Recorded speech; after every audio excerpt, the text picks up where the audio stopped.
It's a small miracle that any comic is good for long.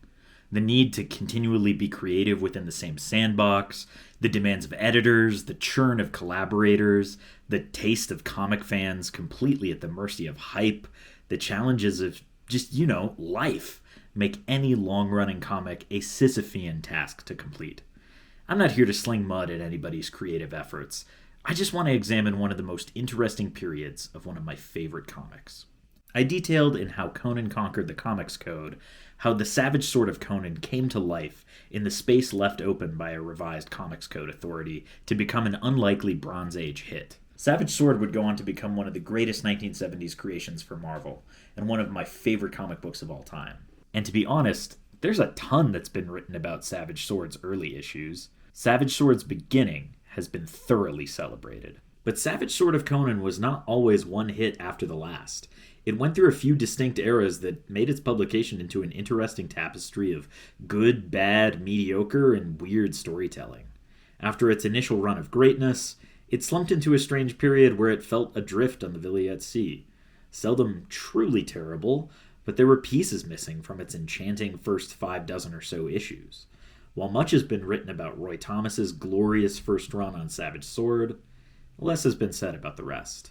If you read the title's Wikipedia page, the publication history section stops at the end of Roy's tenure, and you might think that was the end of the story. But there's a lot more to explore. In spring 1980, Roy Thomas sat in his home in Los Angeles, California, where he had moved from New York with his wife a few years prior. For the last 10 years, Roy had been employed by Marvel Comics as the writer and editor on the 4-color Conan the Barbarian title, written more than 60 issues of the black and white companion mag, Savage Sword of Conan, and even penned years of dailies for the Conan newspaper strip. Always looking to have to avoid filling his schedule with any of Marvel's superhero fare, he had even recently launched a 4th Hyborian Age title, King Conan, which would soon be rebranded as Conan the King. This was all likely about to be behind him, as he and Marvel had been unable to agree on a new writer-editor contract. His phone rang. It was a secretary for Marvel's offices in New York, and they had a message for him. He already knew that he would be leaving the creative team for those Conan books, and while he hadn't announced his departure ahead of time, he had penned a short, 1-paragraph farewell to the readers of the letters page at the back of the issue, Conan the Barbarian, number 115. According to Roy, he wanted to go out with class. It was all warm fuzzies, and he didn't even hint that there might be bad blood between him and Marvel's management. These 15 years have been a ball, Roy had written. But the secretary at Marvel had bad news. They wouldn't be printing the farewell note in his final issue. Roy clearly had a lot of animosity toward Marvel's editor-in-chief, Jim Shooter, but figured Shooter would at least be professional enough to tell him of a decision like that himself. Roy told the secretary something to the effect that Shooter was a real asshole, and hung up the phone. As the connection between the New York office and his LA home severed, Roy had a feeling that his time with Conan was done. He'd spent 10 years of his life chronicling the adventures of the bronzed barbarian. But that was over now. He assumed he'd never write Conan again. He was wrong. The first 60 issues of Savage Sword of Conan, which comprise Roy Thomas's first run on the title, and were mostly drawn by John Buscema, are a certified tour de force of comic creators at the top of their game. Not to mention the concurrent 115 and Conan the Barbarian and other Conan titles. Their run on Savage Sword bounced all over the timeline of Conan's life, adapting classic Robert E. Howard yarns, retrofitting other Howard stories to feature Conan, and they even snuck in a few originals. They also took advantage of the literary boom of Conan pastiche from that period, treating new works like Legions of the Dead by L. Sprague de Camp and Conan and the Sorcerer by Andrew J. Offutt with the same care that they did undisputed Howard classics like The Scarlet Citadel. This was always a testament to Thomas and Buscema's work together. They could elevate just about any story they got their hands on by emphasizing the right elements and downplaying anything that dragged. Roy treated all Conan work as equals.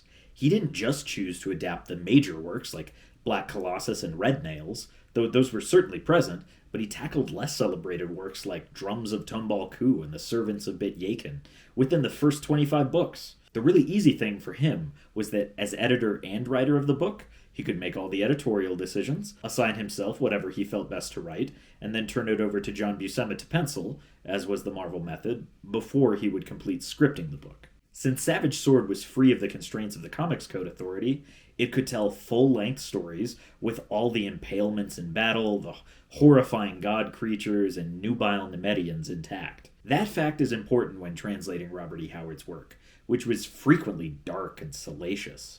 While I never try to make the mistake of thinking that creators aren't thinking about money and are purely in it for the storytelling, those 60 issues come pretty close. They're just about the only thing that, in my adulthood, has brought me back to the same feelings I had when I was 10 years old, reading black and white Amazing Spider-Man reprints from the 60s. Roy and John had a remarkable way of capturing pure adventure. It was not to last. The well was poisoned by at least October 1979, when Roy Thomas said to the New York Times, "There is a feeling among most of the people I know that Marvel has become more callous and inhuman." When Roy's contract as a writer-editor came up for renewal in 1980, he was pretty sure he wasn't going to be extending his employment at the House of Ideas. He had seen that his friend and fellow Marvel legend Marv Wolfman had been told that they would only renew his contract as a writer, not as a writer-editor, and anticipated that the same thing was going to happen to him. Roy figured he could skip the whole charade and just quit if he was going to be offered the same deal. He had zero interest in writing books he wasn't also the editor on. Cryptically, someone representing Marvel told him, "The way we treated Marv is not necessarily the way we'd treat you." Roy didn't really know what that meant. In a letter from editor-in-chief Jim Shooter, he was told, "I can't and won't guarantee a writer-editor position." And though Roy would probably be allowed to be the editor on his own books, Shooter wanted it to go through the Marvel office at all stages of production. He was told to have his own lawyer draw up the new contract. When Roy tells it, he usually leaves the exact conditions of his exit from Marvel vague. He'll mostly leave out details about their contract dispute and just say he was lied to without ever really specifying what he was lied to about, other than maybe saying that there would, in fact, be an editor over him. He's often said that his contract at Marvel was just allowed to run out. By the end of 1980, that's exactly what happened.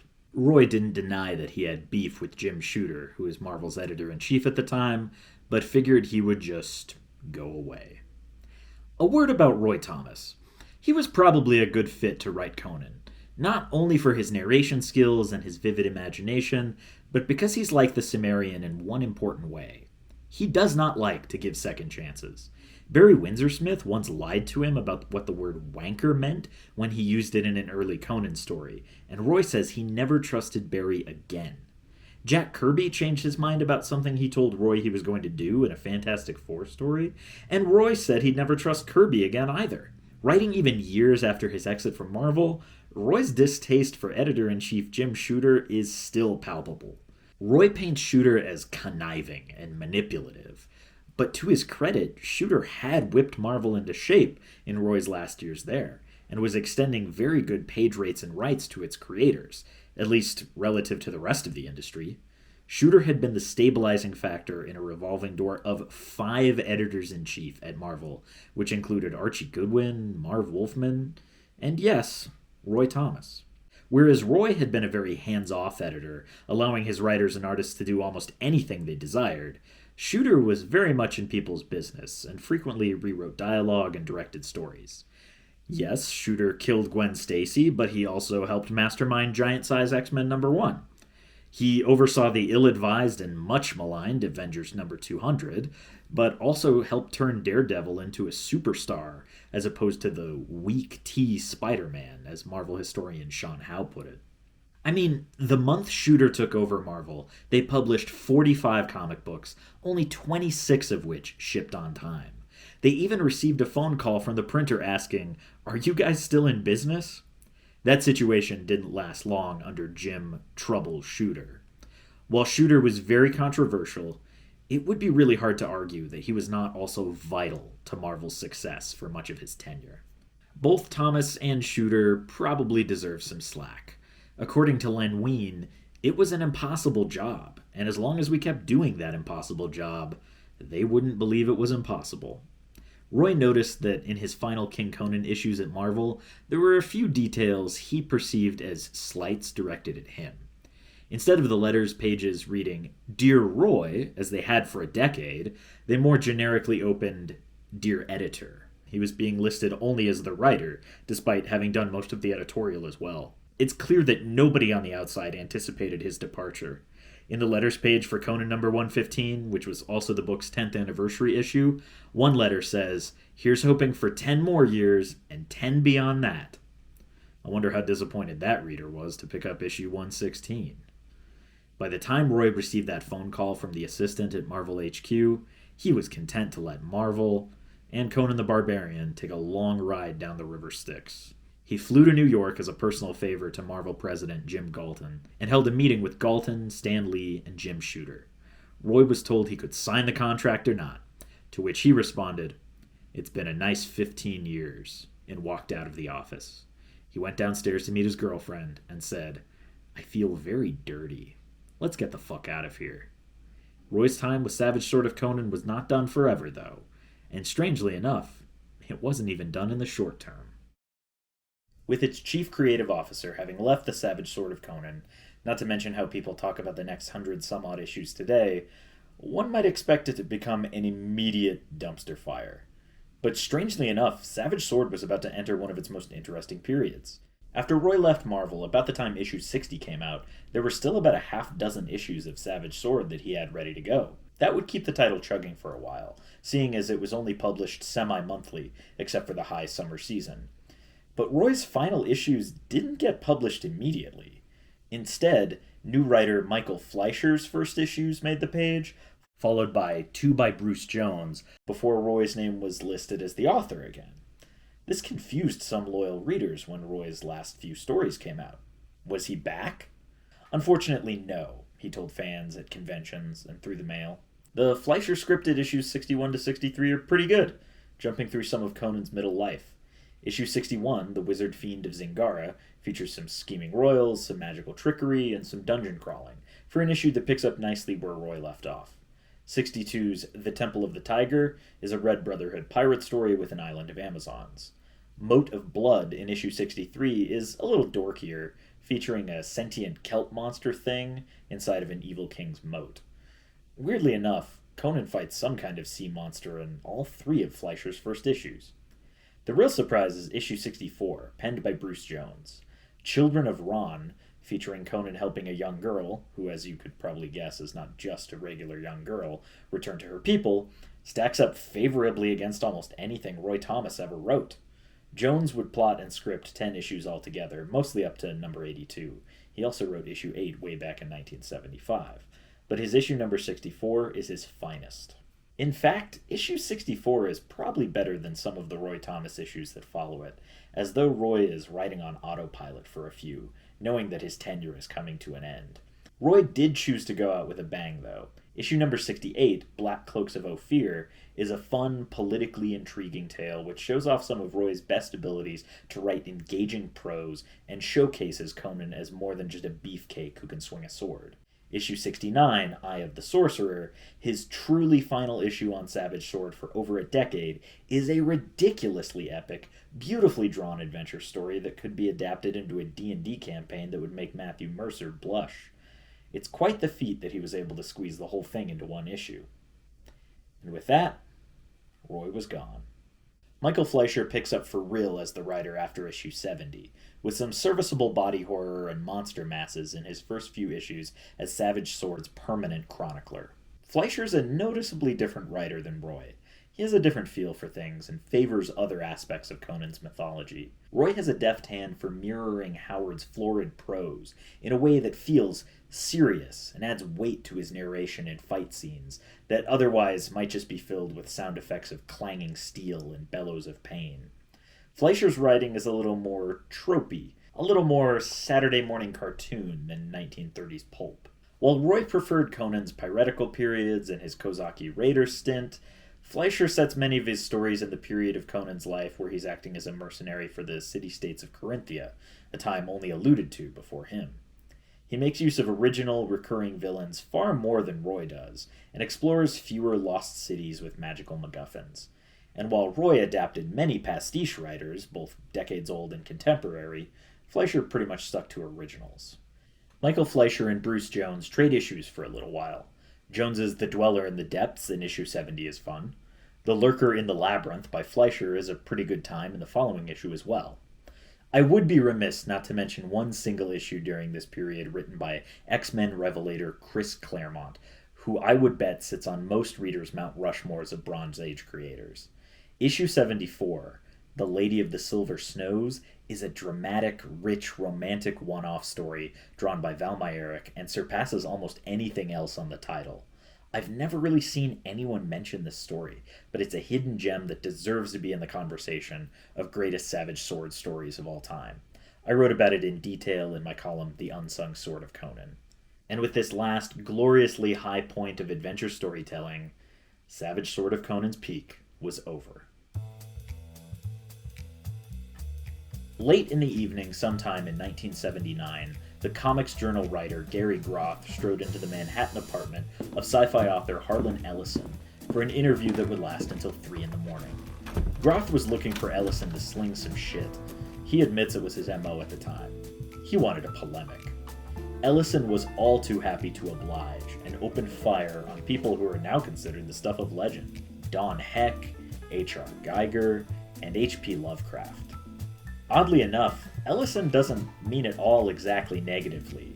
In a perverse way, I think he thought he was giving a sort of compliment as he goes on a tangent about Conan creator Robert E. Howard. Howard was crazy as a bedbug. He was insane. You can read a Conan story as opposed to take all the lesser writers, all the guys who do the Conan ripoffs and imitations, which are such garbage because they're all mank. They can't imitate Howard because they're not crazy. They're just writers writing stories because they admired Howard, but they don't understand that you have to be bugfuck to write that way. Ellison also takes on the young comic writer Michael Fleischer for his work on an apparently pretty fucked up novel, and the titles The Spectre and Jonah Hex. He calls Fleischer certifiable and so fucking twisted, so Fleischer tried to sue the pants off of him, and lost years later. The interview devastated the career of Fleischer, who honestly seems like a pretty good guy that didn't deserve it. He eventually packed up his comics work and essentially changed careers entirely, traveling, getting his PhD, and becoming an academic. It wouldn't be the first time Fleischer left comics behind. He once said he sold his collection of over 2,000 comic books for a penny each to a junk lady on New York City's 3rd Avenue, and didn't pick up another for almost 15 years. Compared to his work on other comics, Michael Fleischer's time chronicling Conan the Cimmerian is almost no more than a footnote. While I really disagree with the broad strokes, I mean, in 2025, I think we're really over the you gotta, suffer for your art, man, kind of attitude. But I kind of wish Harlan Ellison had been more right about the connection between Howard and Fleischer. Being of the same mindset as Robert E. Howard might have yielded some comics that hewed closer to Howard's original.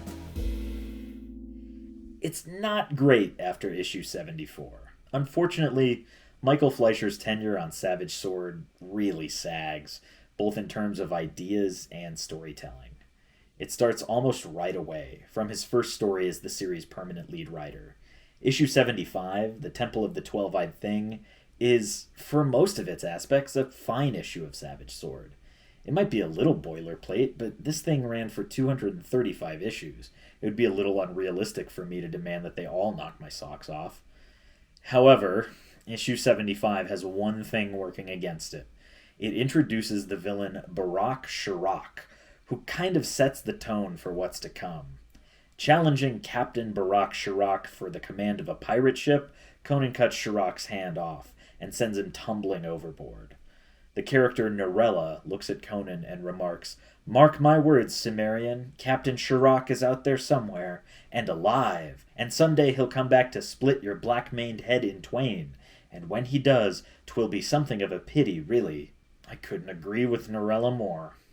Shirak begins working his way back toward Conan, gradually losing body parts and then eventually acquiring a spiked helmet and some sci-fi weapons like a spring-loaded knife launcher where his hand used to be.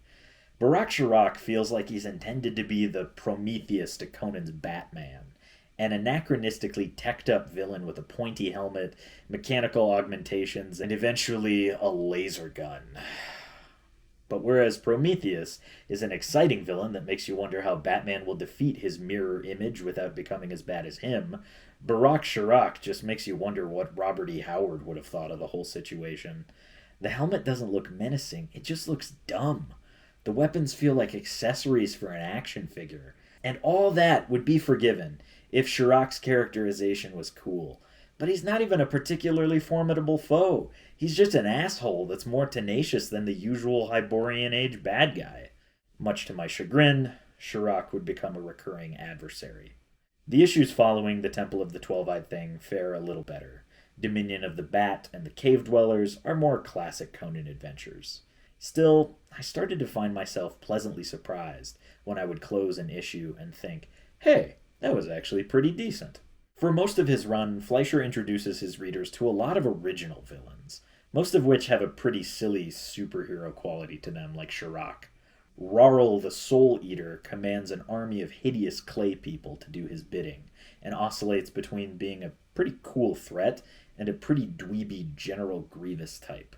He feels much more like a worthy opponent, and certainly doesn't wear out his welcome like Sharak, even though if I'm being honest, his costume is probably even more ridiculous. The Brotherhood of the Falcon is another set of baddies that Conan would fight a total of 7 times. Each one nameless, faceless, and mostly brainless. These ninja-like hordes wouldn't feel out of place in an issue of Teenage Mutant Ninja Turtles or an episode of Power Rangers.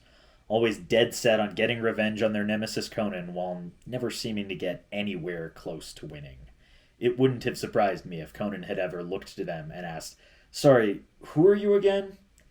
These guys kept popping up, usually at the periphery of stories during Fleischer's run, that ended up nearly as long as Roy's. These issues played more with science fiction and less with the weird tales element of off-putting sorcery and forbidden magic.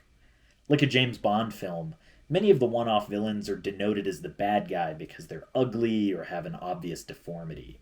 Countless piggish kings get the wool pulled over their eyes by a devious sorcerer with a deformity or a scar. It's rarely truly terrible, but at that selfsame moment, something just feels different about the title under Fleischer's stewardship.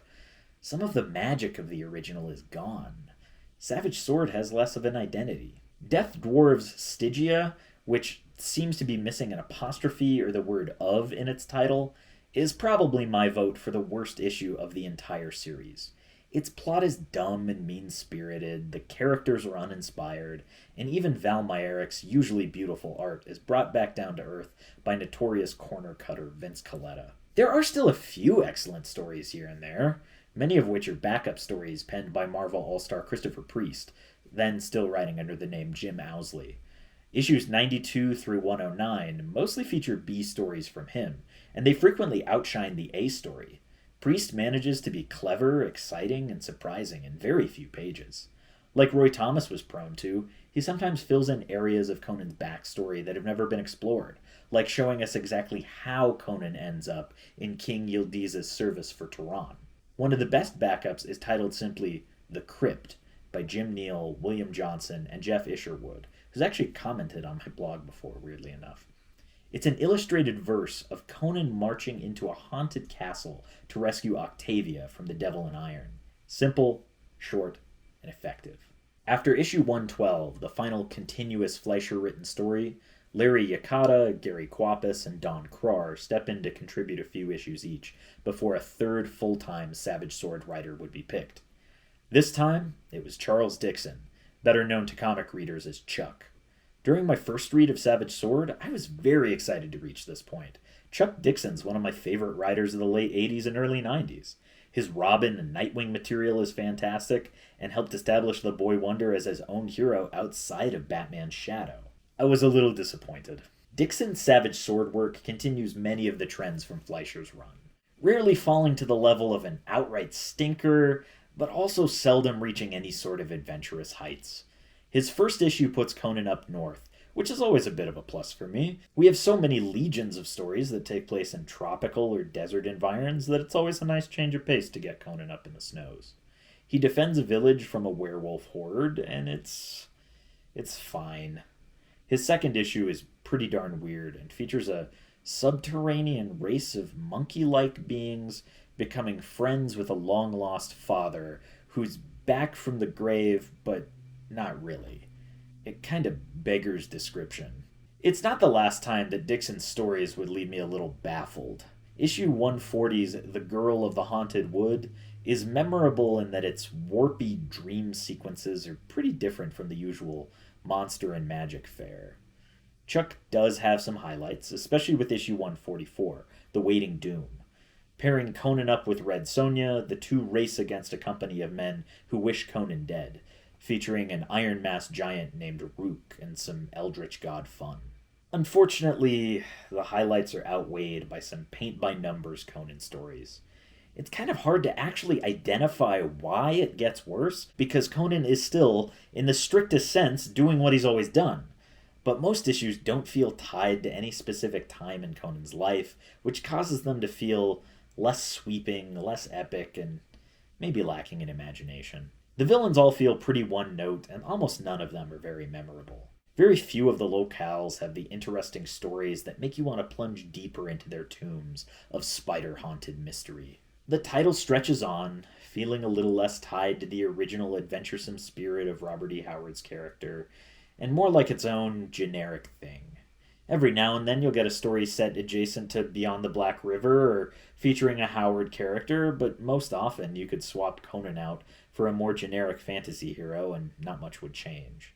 As I worked my way through the mid-100s for the first time, I found myself less invested in the title and less engaged by the stories. As happened when Roy Thomas and Michael Fleischer had concluded their runs on Savage Sword, Chuck Dixon's wound down, and there was another smattering of authors who would pen an issue or two at a time between clear lead writers. Issue number 189 by Michael Higgins feels like a microcosm of the title as a whole at that point. Conan acts out of character, laughing at enslaved people for sale on the auction block, killing a man just to take his hooded robe, and the plot feels random. It calls all the way back to the Zucala's Daughter story from Conan the Barbarian, issues 5, 14, and 15, which were 20-year-old issues by that point, but it doesn't really do so in any interesting way. It doesn't exactly feel like time wasted to read it, but there's a stack of unread compelling comics on my coffee table calling my name, and Savage Sword of Conan just feels like it's going through the motions as it eases into the 90s. By 1986, Roy Thomas had been working at Marvel's rival, DC Comics, for about 6 years. He had actually been doing work for DC much longer than that, scripting episodes of the Plastic Man TV show before he quit Marvel in 1980. The refusal to allow space for him to do DC work was one of the many things that drove him to quit. In those years, Roy had some success reviving Golden Age heroes, looking backward in books like Justice Society of America and All-Star Squadron. I actually reached out to 84-year-old Roy Thomas about this time in his life, and he said that writing All-Star Squadron during the 80s was the only book he enjoyed writing more than Conan. But DC's method of publishing was mostly not to his liking. He also had the chance to write the story for the movie Conan the Destroyer, but the final film was very unlike what he and Jerry Conway put together. Despite the vitriol he felt when he'd left Marvel, the feelings had subsided. He wrote in a letter to Jim Shooter, "I have made a solemn vow to myself to let bygones be bygones. Certainly I've never been a grudge carrier in other cases, and our differences, if we ever sat down and talked about them, are hardly insurmountable." I gotta disagree with Roy here. He certainly was a grudge carrier. He took things very personally. Shooter opined in a now-deleted 2011 blog post, "I have no doubt that Roy and I will always have a number of points of disagreement, but I agree with his sentiment that we're really not all that far apart. Maybe, if I'd handled things just a little better at various steps along the way, he would have never left in the first place." With the personal conflicts between them mostly taken care of, Roy returned to Marvel in 1986 to work on some of their New Universe line, just barely catching the last bit of Jim Shooter's tenure as editor-in-chief. Shooter was fired on April 15, 1987. Roy had written him a letter just a month prior. "I've long regretted that our different, and both quite reasonable in their varying ways, objectives in 1980 led, perhaps inevitably, to a break twixt Marvel and myself, and I regret some of my own more extreme actions at the time. I've been impressed by your professional ability to let bygones be bygones, and I'd like to think I'd have done the same were our positions reversed. Jim Shooter passed away in summer of 2025. According to a statement from Roy, the two of them had run into one another a few times in recent years. Roy wrote a very kind statement after Jim's death, and it seems like the two of them ended on good enough terms. Roy told me another thing when I emailed him. He said that when he was back at Marvel, it was no longer as an editor. He was a writer solely. That meant that he was always looking for more books to fill up his schedule. A young Conan series called Conan the Adventurer had just been canned. Roy wrote the final issue of it under a pen name. He never really thought that the book measured up to his 70s stuff, and the editors at Marvel agreed, so they canceled it. The sales for Conan the Barbarian had been dropping, especially since Conan the Destroyer had been kind of a flop, so Roy was offered the chance to return to Conan the Barbarian, in hopes that his return would help the sales rebound. Shortly after that, he was asked to return to writing Savage Sword. After over a decade away, the middling black and white mag was about to experience an unlikely resurgence. In October of 1991, Roy Thomas's name graced the byline for Savage Sword of Conan for the first time in over a decade, for issue 190. There had been 120 Savage Sword issues published since he'd left the book, about double the number that he'd written during his first tenure. As if to say, I know I've been away a while, maybe you have too. Issue 190 features a recap of sorts. On a long sea voyage from the Barachan Isles to Kitai, Conan recounts much of his history to his Khitan employer and the skull of Thulsa Doom, hitting many of the major beats of his life. The siege of Venarium, his thievery in Zamora, Belit's whirlwind love for him, time served in various militaries, time spent fighting several gods, time fondly remembered with friends. Thulsa Doom asks, is it really more than 10 years since Belit died? Conan replies, it seems hard to believe. It feels to me like Roy is reminding us what's so great about this fictional world, and reminding himself what he loved about it. Is it really more than 10 years since he last wrote one of these adventures? It seems hard to believe. It is almost comical at how much better Savage Sword gets the very second Roy returns. The narration improves, the stories are more inspired, the action is more exciting, and Conan feels more like who you want him to be. But the guy writing the book was not the only change that was to be made here. Savage Sword of Conan was about to do something it hadn't really done before. Be told in chronological order, like the Conan the Barbarian title.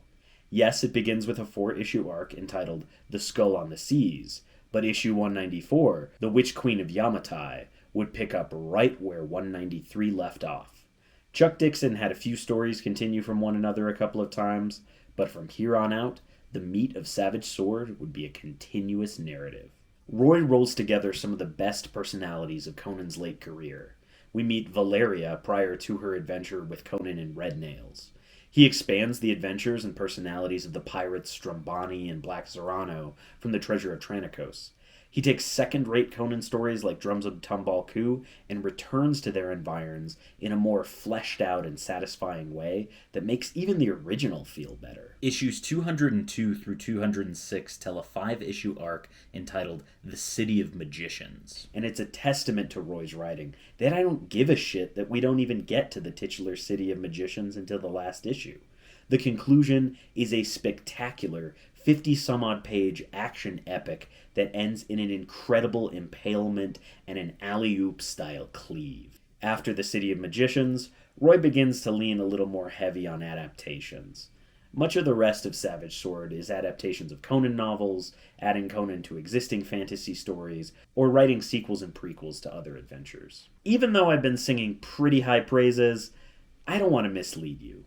Not every single issue of Roy's second run is solid Zamorian gold. After the City of Magicians, Roy adapts the pretty good Conan and the Spider God novel into a 4-issue set, which feels like a little bit of a disappointment, but mostly only because what immediately preceded it was so excellent.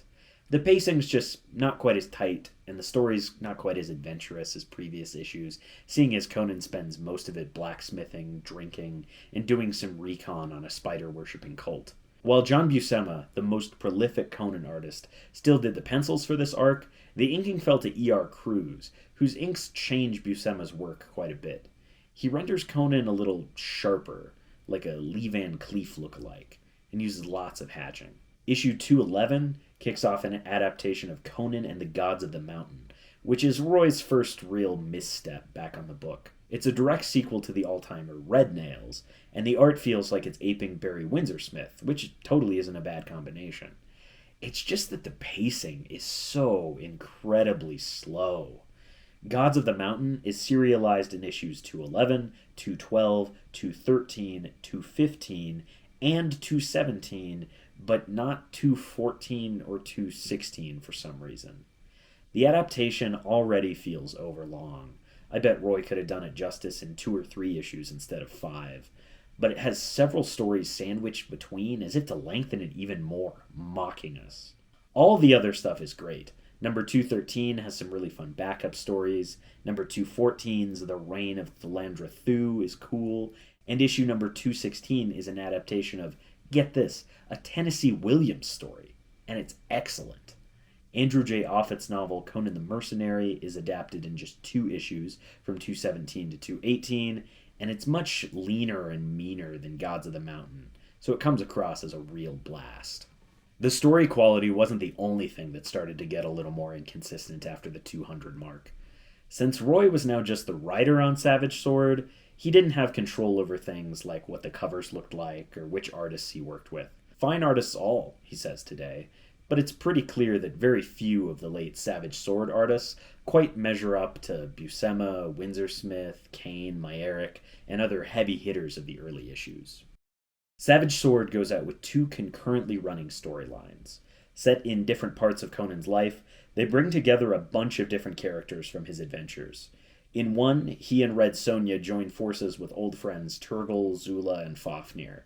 In the other, Roy is penciled one last time by Big John Buscema as Conan reunites with Nefertari from Shadows in Zambula. Both of them are appropriately epic, fun adventure stories. Commander Grimm of Cimmeria, the bad guy for the former story, is an original antagonist that is much cooler and more threatening than any of the original Michael Fleischer villains with his ruthless ways and razor teeth. Although he's a good villain, he's certainly no Toth Amon to go out with. While both final storylines are a lot of fun, they certainly feel like just another day at the office for the big guy. One of the stories ends with Conan yawning, saying he'd like to sleep until the rains wear down Crom's mountain into a molehill. It's not a bad ending, but you would never think you were reading the conclusion to 20 years of sword and sorcery action. The other is a little more thematically appropriate.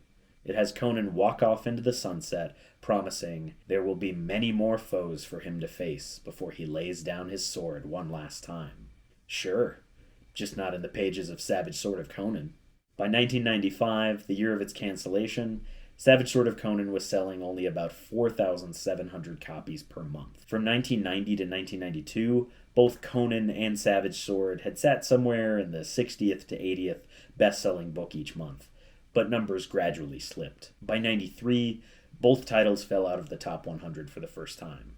In January 95, it was the 274th best-selling comic that month, and even the poorly reviewed Conan the Adventurer was selling about twice as many issues. The Copper Age of comics was in full swing, with 9 out of the 10 best-selling comics that month being X-Men titles, and the X-Books were easily clearing more than 1 million collective floppies. Roy has opined that maybe times were just different now, and maybe Conan's heyday had passed. He admits that they were never able to get Marvel's Conan titles back to the heights of the 1970s. Neither Conan the Barbarian nor Savage Sword had ever been relaunched or renumbered, which was increasingly impressive in the days when everyone was getting new number 1s. Even Superman, which had been running continually since 1939, had been renumbered a few years prior. Conan didn't escape the renumbering, relaunching trend entirely. Right after Savage Sword wrapped up, Conan the Savage hit shelves, with the cover promising the beginning of a new era of barbarian action. The first issue has 2 stories, both by former Savage Sword writers Chuck Dixon and Roy Thomas. They're both okay. It certainly feels like they were trying to do Conan but more 90s. And Conan feels much meaner in the first few issues than usual. Unfortunately, This Ain't Your Granddaddy's Conan doesn't land quite as well when it's the 60-year-old stories that everybody loves the most. This new era of barbarian action lasted just 10 issues, and Marvel sold the rights to publish Conan books in 1998. Dark Horse had the rights for a while, and how good those books are depend on who you ask. They sure did a lot of them. I've never been overly interested in them, but I did pick up the arc that Roy wrote. Everybody loves Kurt Busiek's run, so I'll probably pick that up eventually. In 2019, Marvel relaunched Savage Sword as a 12-issue series, spearheaded by writer Gary Dugan, and featuring gorgeous Alex Ross paintings for covers. While I've heard decent things about this series, I haven't picked it up yet, though I'm sure I will eventually. Conan would also show up in the main 616 Marvel universe in places like Savage Avengers, which is a truly awesome and bloody time. Wolverine and Conan interacting is everything that you hoped it would be. After just a few years, Marvel would lose the license to print Conan stories, transferring it over to Titan Comics, who I had never even heard of prior to their Conan licensing. I was goofing around in Colorado Springs one day in 2023 in a god-awfully messy comic shop. They had piles of books from the floor to the height of my shoulder, with no apparent organizational system, and I was struggling to find what I was looking for. I decided to just ask the clerk if they had any old Savage Swords. He said they didn't have much in the way of back issues, but they were going to get the new one. New one? I asked. He told me that Titan was about to relaunch Savage Sword once again, just like the old days. It would have at least an A story and a B story, celebrate several different Howard characters, and perhaps most importantly, be printed on oversized black and white newsprint. I added it to my pull list as soon as I could. The new Savage Sword, now more than 2 years in, has been continually excellent. It's brought together modern champions for Conan like Jim Zub and Jason Aaron, while bringing back some of the throwback staff like Joe Jusko and my man Roy Thomas. The spirit of those Bronze Age Conan stories are completely intact, feeling like a retro celebration of one of our favorite old books, while also feeling refreshingly pure in the modern comic landscape. The other titles I'm reading might get interrupted for months at a time by event crossovers I don't really care about, or might shoehorn in garbage for big movie synergy. But not Conan. A nerd for the continuity like me has had a lot of fun picking through the new books. There are references to the 70s Conan the Barbarian and Savage Sword, to Dark Horses and Marvel's 2000s books, to pastiche novels, to the movies. It may not all be canon, but it's all Conan, and it's all fair game. A lot of people are waking up to how interesting Savage Sword was throughout its life. You can find the Dark Horse reprints of it with increasing scarcity. I bought Volume 1 for about $20 back in 2015, but I spent about $100 on Volume 22 last year. I once saw Volume 11 in a glass case at the Bazaar Bazaar in Fort Collins, Colorado, with a sign that said, "Very rare, do not touch." I'm not sure about that. For those looking to hunt down the out-of-print trade paperbacks, Titan Comics is reprinting all of Savage Sword as part of their original Marvel Years series of omnis, which are beautifully packaged and full of extras, but they'll set you back about $125 brand new. Or maybe you should go to your local comic shop where you can find loads of Savage Sword back issues for just a few bucks. Weirdly enough, most of them don't have the demand to command more than $5 or $10 for each. For 50 years, Savage Sword has never really gone away, though the spirit of the original has been elusive. Roy and the other writers and artists have popped up from time to time to delve back into the Hyborian age, seeming to be as reluctant to let go as many of us readers. I know that, for the time being, it's great to have it back, where it's a brand new adventure every month. Enjoy it while it lasts.